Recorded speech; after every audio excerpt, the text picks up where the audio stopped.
Let's bring in Congressman Andy Ogles to discuss this, the freshman representative from Tennessee's 5th District. Congressman, great to have you on. Congratulations on your race. I want to get your take on this. It seems that Christina Bobb, Trump's attorney, when he was raided, she was forced to stay in the parking lot. She couldn't go anywhere near the home, much less classified documents. But Biden's lawyers are apparently allowed to just go rummaging through without any monitoring from the FBI. In fact, the DOJ reportedly explicitly declined that on the FBI. Well, I mean, what you're seeing here is a total double standard. And the other thing that's problematic from a legal standpoint is, in the case of the Trump raid, where you have law enforcement officers on hand, you have a chain of custody for documents, right? Now, with the Biden scandal, and it is a scandal, the fact that he had top secret documents in his garage, you're going to have no chain of custody. Like, his own attorneys are supervising the process, so that if you needed or wanted to prosecute at a later date, you're not going to be able to do that because there is no chain of custody. So just like as you saw during COVID with the tale of two states, with Ron DeSantis in Florida versus New York, now you have a tale of two presidents where they're being treated differently because you have a weaponized FBI that really has been weaponized against the American people. Now, I want to play a clip of Karine Jean-Pierre, the White House press secretary, because they have just kept on finding more and more classified documents. I don't even know how many individual classified documents they found so far, but it's a lot more than it was when the scandal first broke. And Karine Jean-Pierre has claimed 6 different times at least that the search is complete and that there's no more classified documents. That was a lie every single time, Congressman. Here she is being confronted about that lie. You told me 36 times that turned out to be false. Are you sorry about that? I'll see you tomorrow. Come talk to me.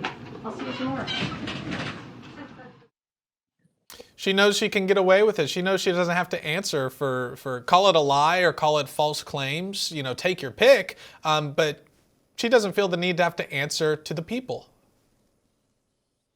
Well, this has been the standard playbook out of this administration, is that they lie and that they obfuscate from their press office, and they say it over and over and over again, and then it ultimately gets reported as fact. And so I think what you're going to see as we move forward, I was one of the 20 holdouts, and one of the things that we fought for was a church-style committee that could investigate the FBI, investigate the weaponization of the FBI against the American people. And look, the American people are waking up to what's going on in the government. They're fed up. I'm fed up. That's why I ran for office. And as we move forward, I think we need to be thoughtful and pursue justice, not revenge. But justice, at the end of the day, my prayer is that prevails. Yeah, well, and I've got to say, God bless you for being one of the holdouts and getting some better deals negotiated for the American people. Do you think that justice will be served to Joe Biden? Maybe not tomorrow, maybe not next week, next month, but eventually, do you think that Joe Biden, these scandals and these what appear to be serious crimes, are going to catch up to him? Or do you have hope that will happen, Congressman? Well, what I hope is that justice is applied evenly. And what I mean by that is that you now have Biden and Trump's destinies intertwined in that they both had documents. And what you're going to see is Biden is going to be given a pass.